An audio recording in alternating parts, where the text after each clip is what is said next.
ಬನ್ನಿ ನಾನು ಮತ್ತೆ ನಿಪ್ಪಟ್ಟು ಚಕ್ಲಿ ಮತ್ತು ಬಾಳೆಕಾಯಿ ಚಿಪ್ಸ್ ಕೂಡ ಮಾಡ್ತಾಯಿದ್ದೀನಿ. ಏನು ಇವ್ರು ಪದೇ ಪದೇ ಮಾಡ್ತಾ ಇದ್ದಾರಲ್ಲ ಅಂತ ಅಂದ್ಕೋಬೋದು. ಆದರೆ ಇದ್ರ ಅವಶ್ಯಕತೆ ನಮಗೆ ಹೊರಗಿನ ತಿನ್ನೋದು ಕಮ್ಮಿ, ಹಂಗಾಗಿ ಅವಾಗವಾಗ ನಾನು ಮಾಡ್ತಾ ಇದ್ದೀನಿ. ಹಾಗೆಯೇ ನನ್ನ ಮಗಳು ಕೂಡ ಬಂದಿದ್ಲು. ಮನೆಯಲ್ಲೆಲ್ಲ ಸ್ವಲ್ಪ ರೇಷನ್ ಎಲ್ಲ ಖಾಲಿಯಾಗಿತ್ತು, ಹಂಗಾಗಿ ಅವಳ ಜೊತೆಗೆ ನಾನು ಒಂದು ಮಾರ್ಕೆಟ್ಗೆ ಹೋಗಿ ಕೆಲವೊಂದು ಐಟಮ್ಗಳೆಲ್ಲ ಬೇಕಿತ್ತು ನನಗೆ. ಹಾಗಾಗಿ ನಾನು ಜೈ ಜವಾನ್ ಜೈ ಕಿಸಾನ್ ಅಂತ ಹೇಳಿ ಒಂದು ರೇಷನ್ ಅಂಗಡಿ ಇದೆ, ಈಗ ವರ್ಷದಿಂದ ಈಚೆಗೆ ಅಲ್ಲಿ ನಾನು ತೊಗೊಂಡು ಬರ್ತಾಯಿದ್ದೀನಿ. ಹಾಗೆ ಕೂಡ ನಾನು ತೊಗೊಂಡು ಕೂಡ ಬಂದೆ. Hi everyone, welcome to Savita ನೀಸು ಯೂಟ್ಯೂಬ್ ಚಾನಲ್. ನಾನು ನಿಮ್ಮ ಸವಿತಾ. ತುಂಬ ದಿನಗಳಾಯಿತು ನಾನು ಕುಕ್ಕಿಂಗ್ ವಿಡಿಯೋ ಆಗಲಿ ಬೇರೆ ವಿಡಿಯೋ ಆಗಲಿ ಮಾಡೋಕ್ಕಾಗಿಲ್ಲ, ಸ್ವಲ್ಪ ಹಬ್ಬದ ಬ್ಯುಸಿ ಇರೋದ್ರಿಂದ. ಹಾಗಾಗಿ ನಾನು ತುಂಬ ತರಕಾರಿ ಎಲ್ಲ ತೊಗೊಂಬಂದಿದ್ದೆ, ಅದ್ರ ಜೊತೆ ಸೊಪ್ಪು ಕೂಡ ತೊಗೊಂಬಂದಿದ್ದೆ. ಪಾಲಕ್ ಸೊಪ್ಪು, ಆಮೇಲೆ ಬೀಟ್ರೋಟು ಎಲ್ಲನೂ ಕೂಡ ತೊಗೊಂಬಂದಿದ್ದೆ. ಹಂಗಾಗಿ ಅದು ಯಾಕೆ ವೇಸ್ಟ್ ಮಾಡೋದು, ಇವಾಗ ಮಕ್ಕಳೆಲ್ಲ ಬರ್ತಾರೆ ಅಂತ ಕೂಡ ತುಂಬಾ ತೊಗೊಂಬಂದಿದ್ದೆ. ಅದರಲ್ಲಿ ಸ್ವಲ್ಪ ಬಳಸ್ಬಿಟ್ಟು ನಾನು ಸ್ವಲ್ಪ ಪಾಲಕ್ ಚಟ್ನಿ ಮಾಡೋಣ ಅಂತ ಅಂದ್ಕೊಂಡಿದ್ದೀನಿ. ಅದಕ್ಕೆ ಏನೆಲ್ಲ ಇಂಗ್ರೀಡಿಯೆಂಟ್ಸ್ ತೊಗೊತಾ ಇದ್ದೀನಿ ಬನ್ನಿ ನೋಡ್ಕೊಂಡು ಬರೋಣ. ಇವಾಗ ಪಾಲಕ್ ಚಕ್ಲಿಗೆ ನಾನು ಫಸ್ಟು ಒಂದು ಕಟ್ಟು ಪಾಲಕ್ ಸೊಪ್ಪನ್ನು ಎಲ್ಲನ ನೀಟ್ ಮಾಡಿ ಕ್ಲೀನ್ ಮಾಡಿ ಇಟ್ಕೊಂಡಿದ್ದೀನಿ ತೊಳೆದು. ಹಾಗೆಯೇ ಈ ಅಳತೆಯಲ್ಲಿ ಅಂದರೆ ಈ ಬೌಲ್ ಅಳತೆಯಲ್ಲಿ 3 ಬೌಲು ಅಕ್ಕಿ ಹಿಟ್ಟು ತೊಗೊಂಡಿದ್ದೀನಿ. ಒಂದು 3/4 ಬೌಲಷ್ಟು ನಾನು ಬೇಸನ್ ಅಂದರೆ ಕಡಲೆ ಹಿಟ್ಟು ಕೂಡ ತೊಗೊಂಡಿದ್ದೀನಿ. ಹಾಗೆಯೇ ಒಂದು 7-8 ಹಸಿ ಮೆಣಸಿನ್ಕಾಯಿ ಕೂಡ ತೊಗೊಂಡಿದ್ದೀನಿ. ಸ್ವಲ್ಪ ಕೊತ್ತಂಬರಿ ಸೊಪ್ಪು ತೊಗೊಂಡಿದ್ದೀನಿ. ಹಾಗೆಯೇ ಜೀರಿಗೆ ತೊಗೊಂಡಿದ್ದೀನಿ, ಅಜ್ವಾನ ತೊಗೊಂಡಿದ್ದೀನಿ. ಹಾಗೆ ರುಚಿಗೆ ತಕ್ಕಷ್ಟು ಉಪ್ಪನ್ನು ಕೂಡ ಬಳಸ್ತಾ ಇದ್ದೀನಿ. ಟೇಸ್ಟಿಗೆ 1-2 ಬಿಳಿ ಎಳ್ಳಿದ್ರು ಹಾಕ್ಕೋಬೋದು, ನೀವು ಕರಿ ಎಳ್ಳಿದ್ರು ಹಾಕ್ಕೋಬೋದು. ಹಾಗೆಯೇ ನಾನು ಬೆಣ್ಣೆನ ಮೆಲ್ಟ್ ಕೂಡ ಮಾಡ್ಕೊಂಡಿದ್ದೀನಿ, ಫ್ರಿಜ್ಜಲ್ಲಿ ಗಟ್ಟಿಯಾಗಿರೋದ್ರಿಂದ ಮೆಲ್ಟ್ ಮಾಡ್ಕೊಂಡಿದ್ದೀನಿ. ಹಾಗೆಯೇ ಸ್ವಲ್ಪ ಹಿಂಗೆ ಕೂಡ ಯೂಸ್ ಮಾಡ್ತಾ ಇದ್ದೀನಿ ಅಳತೆಗೆ. ಹಾಗೆಯೇ ನಾವು ಪಾಲಕ್ ಸೊಪ್ಪನ್ನು ಎಲ್ಲನ ಬ್ಲೆಂಡ್ ಮಾಡಿಕೊಂಡು ಆ ರಸದಿಂದನೇ ಈ ಚಕ್ಲಿ ಹಿಟ್ಟನ್ನು ಕಲಿಸ್ಕೊಳ್ಳೋಣ. ಅವಶ್ಯಕತೆ ಇದ್ದರೆ ಮಾತ್ರ ಒಂದು ಸ್ವಲ್ಪ ನಾವು ನೀರನ್ನು ಯೂಸ್ ಮಾಡಿಕೊಂಡು ಕಲಿಸ್ಬೋದು. ಬನ್ನಿ ಹೇಗೆ ಮಾಡೋದು ಅಂತ ನೋಡ್ಕೊಂಡು ಬರೋಣ. ಇವಾಗ ನಾವು ಸ್ವಲ್ಪ ಪಾಲಕ್ ಸೊಪ್ಪು ಮತ್ತು ಮೆಣಸಿನ್ಕಾಯಿ, ಕೊತ್ತಂಬರಿ ಸೊಪ್ಪು ಎಲ್ಲನೂ ಕೂಡ ಒಂದ್ಸರಿ ಬ್ಲೆಂಡ್ ಮಾಡ್ಕೊಳ್ಳೋಣ. ಬರೀ ಸೊಪ್ಪು ಹಾಕಿದರೆ ಇದು ಬ್ಲೆಂಡ್ ಆಗಲ್ಲ, ಸ್ವಲ್ಪ ನೀರನ್ನು ಕೂಡ ಮಿಕ್ಸ್ ಮಾಡ್ತಾ ನಾವು ನಯಸ್ಸಾಗಿ ರುಬ್ಕೊಳ್ಳೋಣ. ಹಸಿಮೆಣಸಿನ್ಕಾಯಿ ಹಾಗೆ ಕೊತ್ತಂಬರಿ ಸೊಪ್ಪು ಕೂಡ ಹಾಕ್ತಾ ಇದ್ದೀನಿ. ನಮಗೆ ಸ್ವಲ್ಪ ಸ್ಟ್ರಾಂಗ್ ಆಗಿ ಅಂದರೆ ಖಾರವಾಗಿರಬೇಕು, ಹಂಗಾಗಿ 1-2 ಮೆಣಸಿನ್ಕಾಯಿ ಇಷ್ಟು ಹಾಕ್ಕೊಂಡಿದ್ದೀನಿ. ನಿಮ್ಮ ಮನೇಲಿ ಹೇಗೆ ತಿಂತೀರಾ ಆ ಥರ ನೀವು ಖಾರನ ಯೂಸ್ ಮಾಡ್ಕೊಳ್ರಿ. ಇವಾಗ ಇದನ್ನು ನಾನು ಮಿಕ್ಸಿಗೆ ಹಾಕ್ಕೊತೀನಿ. ಪೇಸ್ಟ್ ಆಗಬೇಕು ಅಂದರೆ ಸ್ವಲ್ಪ ನಾವು ನೀರನ್ನು ಯೂಸ್ ಮಾಡ್ಕೋಬೇಕು. ಹಾಗೆಯೇ ರುಬ್ಕೋತೀವಿ ಅಂತಂದರೆ ತರಿ ಆಗಿಬಿಡುತ್ತೆ. ಹಾಗಾಗಿ ನಾನು ಸ್ವಲ್ಪ ನೀರನ್ನು ಯೂಸ್ ಮಾಡಿಕೊಂಡು ನೈಸ್ ಪೇಸ್ಟಾಗಿ ಮಾಡ್ಕೊತಾ ಇದ್ದೀನಿ.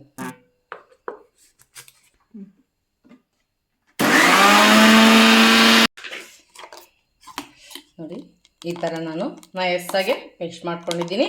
ಇದರಿಂದ ನಾನು ಚಕ್ಲಿ ಹಿಟ್ಟನ್ನು ಕಲಿಸ್ತಾ ಇದ್ದೀನಿ.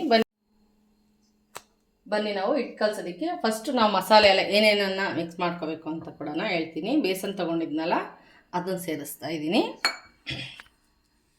ಹಾಗೆಯೇ 1/4 ಟೇಬಲ್ ಸ್ಪೂನಷ್ಟು ಅಜ್ವಾಯಿ ತೊಗೊಂಡಿದ್ದೀನಿ. ಸ್ವಲ್ಪ ಉಜ್ಜಿ ಹಾಕಿದರೆ ಟೇಸ್ಟ್ ಚೆನ್ನಾಗಿ ಬಿಟ್ಕೊಳ್ಳುತ್ತೆ ಅಂತ.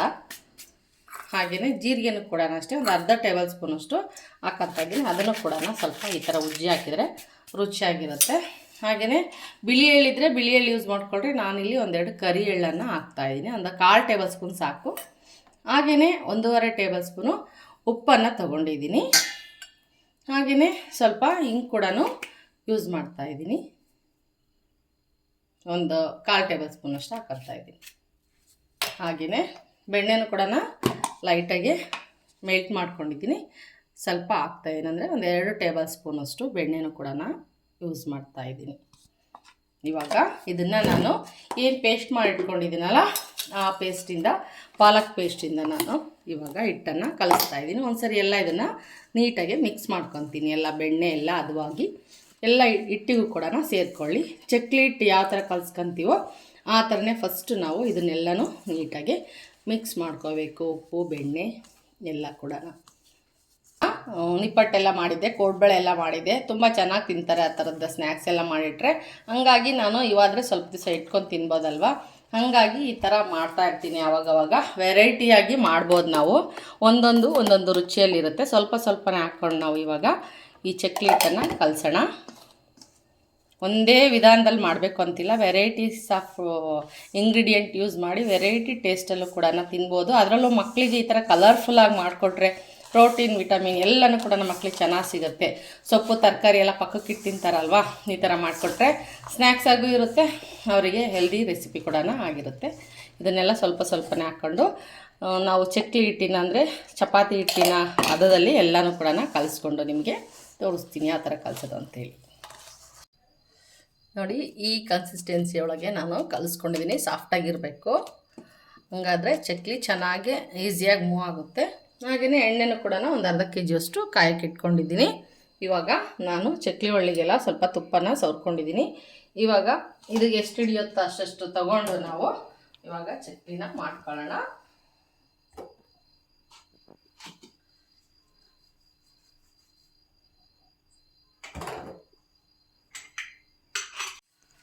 ಇವಾಗ ಬನ್ನಿ, ಬಟರ್ ಪೇಪರ್ ಹಾಕ್ಕೊಂಡು, ಇಲ್ಲ ಕಾಟನ್ ಬಟ್ಟೆ ಇಲ್ಲ ಮೇಲಾದರೂ ಹಾಕ್ಕೋಬೋದು. ನಾನಿಲ್ಲಿ ಬಟರ್ ಪೇಪರನ್ನು ಹಾಕ್ಕೊಂಡಿದ್ದೀನಿ. ಅದ್ರ ಮೇಲೆ ನಾನು ಚಕ್ಲಿನ ಹಾಕ್ತಾ ಇದ್ದೀನಿ.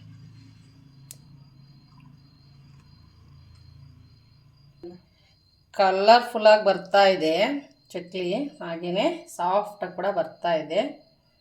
ಕ್ಲೀನಾಗಿ ಹದವಾಗಿ ಕಲಿಸ್ಕೊಂಡ್ರೆ ಎಲ್ಲೂ ಕಟ್ಟಾಗೋದಿಲ್ಲ. ನಿಮಗೆ ಎಷ್ಟು ಸಣ್ಣದು ಬೇಕೋ ದೊಡ್ಡದು ಬೇಕೋ ನೋಡಿಕೊಂಡು ನೀವು ಚಕ್ಲಿನ ಮಾಡ್ಕೊಳ್ಳಿ.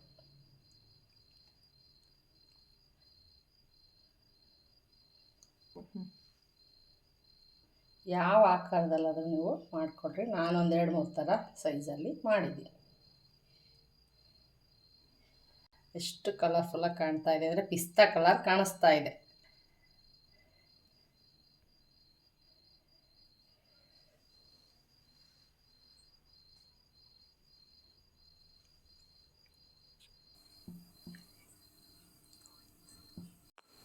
ನೋಡಿ, ನೋಡೋದಕ್ಕೆ ಎಷ್ಟು ಕಲರ್ಫುಲ್ ಆಗಿದೆ ಅಂತೇಳಿ, ಎಷ್ಟು ಕಲರ್ ಚೆನ್ನಾಗಿದೆ. ಬಟ್ ಎಣ್ಣೆಗೆ ಹಾಕಿದ್ಮೇಲೆ ಸ್ವಲ್ಪ ಲೈಟಾಗಿ ಬ್ರೌನ್ ಕಲರು ಆಗುತ್ತೆ. ಇದು ಕರೆದು ನೋಡೋಣವಾ? ಬನ್ನಿ, ಇವಾಗ ಒಂದೊಂದನ್ನೇ ಹಾಕೋಣ.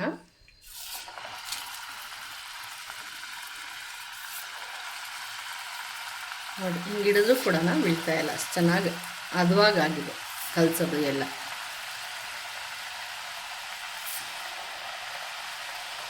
ಸಡನ್ನಾಗಿ ನಾವು ಸ್ಪೂನನ್ನು ಆಡಿಸ್ಬಾರ್ದು, ಸ್ವಲ್ಪ ಮೇಲಕ್ಕೆ ಬರ್ತಾವೆ ಅವು ಬೆಂದಮೇಲೆ, ಆವಾಗ ನಾವು ಸ್ಪೂನ್ ಇಡಬೇಕು. ಲೋ ಫ್ಲೇಮಲ್ಲೇ ಮಾಡ್ಕೋಬೇಕು. ಇವಾಗ ಒಂದೊಂದೇ ಮಗ್ಚಾಕೋಣ.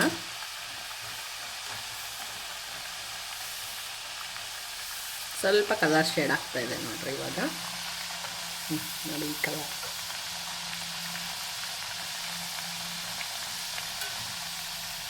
ಆದಮೇಲೆ ಒಂದನ್ನು ಮಾಡ್ಕೊತಾ ಇದ್ದರೆ ನಾವು ಸ್ಟ್ರೀಟ್ ಫುಡ್ಗಿಂತ ಮನೆಯಲ್ಲೇ ಮಾಡಿಟ್ಕೊಂಡ್ರೆ ಎಲ್ಲರೂ ತಿಂತಾರೆ, ಚೆನ್ನಾಗಿರುತ್ತೆ. ಬೇಗ ಖಾಲಿ ಆಗೋದಂದರೆ ಚಕ್ಲಿ, ನಿಪ್ಪಟ್ಟು, ಕೋಡ್ಬಳೆ. ಹಂಗಾಗಿ ನಾನು ಜಾಸ್ತಿ ಮಾಡ್ತಾನೆ ಇರ್ತೀನಿ. ಅದರಲ್ಲಿ ವೆರೈಟಿನ ಹುಡುಕ್ತಾ ಇರ್ತೀನಿ. ಒಂದೊಂದು ಸಾರಿ ಒಂದೊಂದು ಟೇಸ್ಟಲ್ಲಿ ಮಾಡ್ತಾ ಇರ್ತೀನಿ.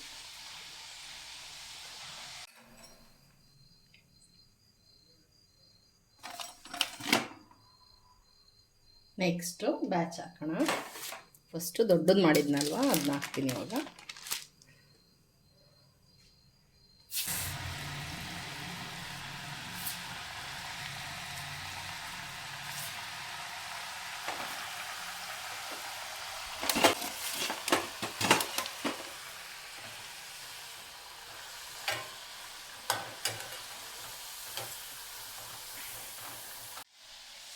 ಬನ್ನಿ, ಕಲ್ಲರು ಶೇಡ್ ಆಯಿತು ಅಂತೇಳಿ ಗ್ರೀನಿಶ್ ಮೇಲೆ ತೆಗೆದ್ರೆ ನಮಗೆ ಹಸಿ ಹಸಿ ಆಗಿರುತ್ತೆ. ಯಾಕೆ ಗೊತ್ತಾ?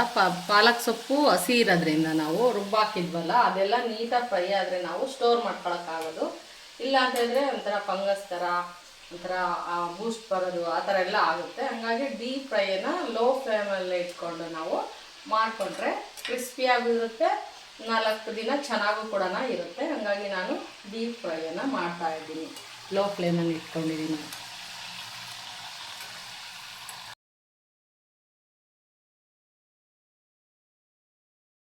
UPS ಬ್ಯಾಟ್ರಿ ಡೌನ್ ಆಗಿದೆ, ಪದೇ ಪದೇ ಸೌಂಡ್ ಮಾಡ್ತಾ ಇದೆ. ಅದೇ ಆ ಸೌಂಡ್ ಬರ್ತಾ ಇರೋದು. ಅಷ್ಟನ್ನು ಮಾಡಿ ತೋರಿಸ್ತೀನಿ ನಾನು. ಈ ಥರ ಬರುತ್ತೆ ನೋಡಿ ಚಕ್ಲಿ. ಹಗುರವಾಗೂ ಚೆನ್ನಾಗಿದೆ, ಚೆನ್ನಾಗಿ ಕ್ರಿಸ್ಪಿಯಾಗೂ ಕೂಡ ಬರುತ್ತೆ.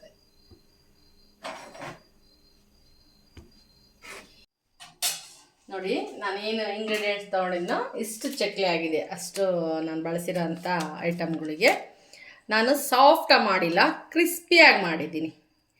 ನೋಡಿ ತಿಂದರೆ ಆ ಥರ ಸೌಂಡ್ ಬರುತ್ತೆ ಗೊತ್ತಾ, ಮಾತ್ರ ಸಖತ್ತಾಗಿರುತ್ತೆ. ತಿಂದೇ ಇರೋ ಮಕ್ಕಳು ಕೂಡ ನಾವು ತಿನ್ನೋ ಸ್ಟೈಲ್ಗೆ ಸೌಂಡ್ಗೆ ತಗೊಂಡು ತಿಂತಾರೆ. ತುಂಬಾ ಚೆನ್ನಾಗಿ ಬಂದಿದೆ, ಈಸಿಯಾಗಿ ಕೂಡ ಮಾಡ್ಕೋಬೋದು. ನೋಡಿ ಮಾಡಿರೋ ವಿಡಿಯೋ ಇಷ್ಟ ಆದರೆ ಲೈಕ್ ಮಾಡಿ, ಶೇರ್ ಮಾಡಿ, ಕಮೆಂಟ್ ಮಾಡಿ. ಹಾಗೆ ನಾನು ಇದ್ರ ಜೊತೆಗೆ ಬೀಟ್ರೋಟ್ದು ನಿಪ್ಪಟ್ಟು ಕೂಡ ಮಾಡಿದ್ದೀನಿ, ಬಾಳೆಕಾಯಿ ಚಿಪ್ಸ್ ಕೂಡ ಮಾಡಿದ್ದೀನಿ. ಮಕ್ಕಳೆಲ್ಲ ಹೊರಟ್ರಲ್ವ ಹಬ್ಬ ಮುಗಿಸ್ಕೊಂಡು, ಅವ್ರಿಗೆ ಸ್ವೀಟ್ ಅಂದರೆ ಅಷ್ಟೊಂದು ಇಷ್ಟ ಆಗ್ತಾಯಿಲ್ಲ, ಹಂಗಾಗಿ ಖಾರದ ಐಟಮ್ಗಳೇ ನಾನು ಮಾಡ್ತಾ ಇದ್ದೀನಿ. ಬನ್ನಿ ಹೇಗೆಲ್ಲ ಮಾಡ್ತೀನಿ ಅಂತೇಳಿ ನೋಡ್ಕೊಂಡು ಬರೋಣ.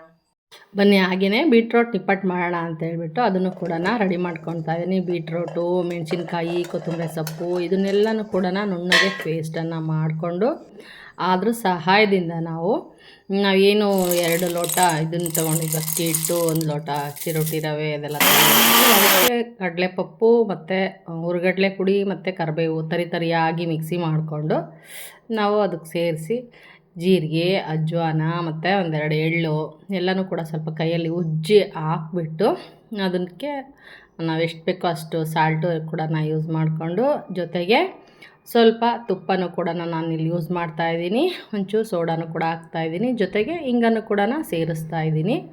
ಈ ತುಪ್ಪ 1-2 ಟೇಬಲ್ ಸ್ಪೂನಷ್ಟು ತುಪ್ಪನೂ ಕೂಡ ಹಾಕ್ಕೊಂಡು ನಾನು ಚೆನ್ನಾಗಿ ಅದನ್ನೆಲ್ಲನೂ ಕೂಡ ಹಿಟ್ಟನ್ನು ಒಂದು ಸರ್ತಿ ನೀಟಾಗಿ ಎಲ್ಲ ಕಡೆ ಅಂಟೋ ಥರ ಮಿಕ್ಸ್ ಮಾಡಿ, ನಂತರ ನಾನು ಏನು ಬೀಟ್ರೋಟ್ ರಸ ಎಲ್ಲ ರುಬ್ಬಿಟ್ಕೊಂಡಿದ್ದೀನೋ ಅದನ್ನೆಲ್ಲ ಹಾಕ್ಕೊತ ಸ್ವಲ್ಪನೇ ಮಿಕ್ಸ್ ಮಾಡ್ಕೊತ, ಒಂದೇ ಸರಿ ಹಾಕ್ಕೊಂಡ್ರೆ ತೆಳ್ಳಗಾಗ್ಬಿಟ್ರೆ ಕಷ್ಟ. ನೋಡಿ ಈ ಕನ್ಸಿಸ್ಟೆನ್ಸಿ ಒಳಗೆ ನಾನು ಸ್ವಲ್ಪ ಸಾಫ್ಟಾಗೆ ಕಲಿಸ್ಕೊಂಡಿದ್ದೀನಿ. ಹಾಗೆಯೇ ಎಣ್ಣೆನೂ ಕೂಡ ಆಲ್ರೆಡಿ ಚಕ್ಲಿ ಕರೆದಿದ್ನಲ್ವ, ಇವತ್ತು 2-3 ಥರ ರೆಸಿಪಿ ಮಾಡೋದ್ರಿಂದ ನಾನು ಅದರಲ್ಲೇ ಕರಿತಾ ಇದ್ದೀನಿ. ಕೈಯಲ್ಲಾದರೂ ತಟ್ಟಾಕ್ಬೋದು ಅಥವಾ ಬಟರ್ ಪೇಪರನ್ನು ಇಟ್ಕೊಂಡು ಸ್ವಲ್ಪ ತುಪ್ಪನ ಸವರ್ಕೊಂಡು ನಾವು ಯಾವ ಆಕಾರಕ್ಕೆ ಬೇಕು ಅಗಲ, ದಪ್ಪ, ಸಣ್ಣ ಆ ಥರ ಮಾಡ್ಕೊಂಡು ದಪ್ಪ ಮಾಡಿಕೊಂಡ್ರೆ ಫೋರ್ಕಲ್ಲಿ ಒಂದು ಸ್ವಲ್ಪ ಚುಚ್ಕೊಳ್ರಿ, ಹಂಗಾದ್ರೆ ಉಬ್ಕೊಳ್ಳಲ್ಲ ನಿಪ್ಪಟ್ಟು. ನಾನು ಸ್ವಲ್ಪ ಗಡ್ಸಾಗೆ ಬೇಕು ಅಂತ ಕೇಳಿದರು ಮಕ್ಕಳು, ಕಡ್ಕೊಂಡು ತಿನ್ನೋ ಹಂಗೆ ಸಾಫ್ಟಾಗಿ ಕೈಯಲ್ಲಿ ಮುರಿಯೋ ಥರ ಮಾಡಬೇಡಮ್ಮ ಈ ಸರಿ ಅಂತ. ನಾನು ಸ್ವಲ್ಪ ಗಡ್ಸಾಗಿ ಕ್ರಿಸ್ಪಿಯಾಗಿ ಕುರುಮ್ ಅನ್ನೋ ಸೌಂಡ್ ಬರೋ ಥರ ಬೇಕು ನಮಗೆ ಅಂದ್ರಲ್ವ, ಹಾಗಾಗಿ ನಾನು ಈ ಥರ ತರಕಾರಿನ ಯೂಸ್ ಮಾಡಿಕೊಂಡು ನಾನು ನಿಪ್ಪಟ್ಟನ್ನು ಮಾಡ್ತಾಯಿದ್ದೀನಿ. ನೋಡಿ ಕಲರ್ಫುಲ್ಲಾಗಿ ಎಷ್ಟು ಚೆನ್ನಾಗಿ ಬಂದಿದೆ ಅಂತಂದರೆ ತಿನ್ನೋದಕ್ಕೂ ಕೂಡ ಅಷ್ಟೇ ಟೇಸ್ಟಿಯಾಗಿತ್ತು. ನಾವು ಮನೆಯಲ್ಲಿ ಮಾಮೂಲಿಯಾಗಿ ಸಾಫ್ಟಾಗಿ ಸ್ಮೂತಾಗಿರೋ ಅಂಥ ನಿಪ್ಪಟ್ಟು ಮಾಡ್ಕೊತೀವಿ. ಮಕ್ಕಳಿಗೆ ನಮಗೆ ಚೆನ್ನಾಗಿ ಕಡ್ಕೊಂಡು ತಿನ್ನೋಂಗಿರಲಮ್ಮ, ಸಾಫ್ಟಾಗಿ ಮಾಡಬೇಡ ಅಂದಿದ್ದಕ್ಕೆ ಈ ಸಾರಿ ಈ ರೀತಿಯಾಗಿ ಮಾಡಿದ್ದೀನಿ. ನೋಡಿ ತುಂಬಾ ಚೆನ್ನಾಗಿ ಬಂತು. ಹಾಗೆಯೇ ಪುಟ್ಟ ಬಾಳೆಕಾಯಿದು ಚಿಪ್ಪು ಇತ್ತು, ನನ್ನ ಫ್ರೆಂಡ್ಸ್ ಕೊಟ್ಟಿದ್ದರು, ಹಾಗಾಗಿ ಅದರದ್ದು ಒಂದು ಚಿಪ್ಸ್ ಮಾಡೋಣ, ಪಲ್ಯ ಮಾಡೋಣ ಅಂದ್ಕೊಂಡೆ, ಟೈಮ್ ಆಗಲಿಲ್ಲ ಮಕ್ಕಳಿಗೆ ಮಾಡ್ಕೊಡೋದಕ್ಕೆ. ಹಾಗಾಗಿ ಅದರಲ್ಲಿ ಎಷ್ಟಾಗುತ್ತೋ ಅಷ್ಟು ಚಿಪ್ಸ್ ಮಾಡೋಣ ಅಂತ ಹೇಳಿಬಿಟ್ಟು ನಾನು ಅರಿಶಿನ, ಉಪ್ಪು ಎಲ್ಲ ಹಾಕಿ ಆ ಬಾಳೆಕಾಯಿ ರ್ಯಾಪರೆಲ್ಲ ತೆಗೆದು ನೆನೆ ಇಟ್ಕೊಂಡು ಒಂದು ಸರಿ ಕಾಟನ್ ಬಟ್ಟೆಯಲ್ಲಿ ಹೊತ್ಕೊಂಡು ಹಾಗೆ ಡೈರೆಕ್ಟಾಗಿ ನಾನು ಎಣ್ಣೆಗೆ ಬಿಡ್ತಾಯಿದ್ದೀನಿ. ನೋಡಿ ಬಾಳೆಕಾಯಿ ಚಿಪ್ಸು ಒಂದು ಸರಿ ತೋರಿಸ್ತೀವಿ ವಿಡಿಯೋನ ಸಪ್ರೇಟಾಗಿ ಹೇಗೆ ಅದನ್ನೇ ಮಾಡೋದು ಅಂಥೇಳಿ. ನಾನು ಇದ್ರ ಜೊತೆಗೆ ಅದನ್ನು ಮಿಕ್ಸ್ ಮಾಡಿದ್ದೀನಿ ಅಷ್ಟೇ, ತುಂಬ ಚೆನ್ನಾಗಿ ಬರುತ್ತೆ. ಅದೆಲ್ಲ ಆದ ನಂತರ ಅದಕ್ಕೆ ಒಂದು ಖಾರದ ಪುಡಿ, ಉಪ್ಪು ಎಲ್ಲ ಹಾಕ್ಕೊಂಡು, ಬೇಕಂದರೆ ಚಾಟ್ ಮಸಾಲನೂ ಕೂಡ ಹಾಕ್ಕೊಳ್ಳಿ. ನಾನಿಲ್ಲಿ ಉಪ್ಪು, ಖಾರದ ಪುಡಿ, ಆಲ್ರೆಡಿ ಅರಿಶಿನ ಹಾಕಿದ್ದೆ, ಲೈಟಾಗಿ ಉಪ್ಪು ಕೂಡ ಹಾಕಿದ್ದೆ, ಹಂಗಾಗಿ ಈ ಥರ ಎಲ್ಲ ಮಾಡಿಬಿಟ್ಟು ನಾನು ಮಾಡ್ತಾಯಿದ್ದೀನಿ. ತುಂಬಾ ಟೇಸ್ಟಿಯಾಗಿರುತ್ತೆ, ತುಂಬಾ ಚೆನ್ನಾಗೂ ಇರುತ್ತೆ ತಿನ್ನೋದಕ್ಕೆ, ಸ್ಟೋರ್ ಕೂಡ ಮಾಡ್ಕೋಬೋದು. ಈ ರೀತಿಯಾಗಿ ನಾನು ನನ್ನ ಮಕ್ಕಳಿಗೆಲ್ಲನೂ ಈ ಥರ ಖಾರ ಸ್ನ್ಯಾಕ್ಸ್ಗಳನ್ನೆಲ್ಲನೂ ಮಾಡಿ ಕೊಟ್ಟೆ. ನಿಪ್ಪಟ್ಟು ಕೂಡ ತುಂಬಾ ಚೆನ್ನಾಗಿ ಕೂಡ ಬಂತು. ನೋಡಿ ಈ ಥರ ತುಂಬಾ ಚೆನ್ನಾಗಿದೆ. ಇಷ್ಟ ಆದರೆ ಲೈಕ್ ಮಾಡಿ, ಶೇರ್ ಮಾಡಿ, ಕಮೆಂಟ್ ಮಾಡಿ. ನೆಕ್ಸ್ಟ್ ವಿಡಿಯೋದಲ್ಲಿ ನಾನು ನಿಮ್ಮ ಜೊತೆ ಸಿಗ್ತೀನಿ. ಬಾಯ್, ಮತ್ತೆ ಸಿಗೋಣ.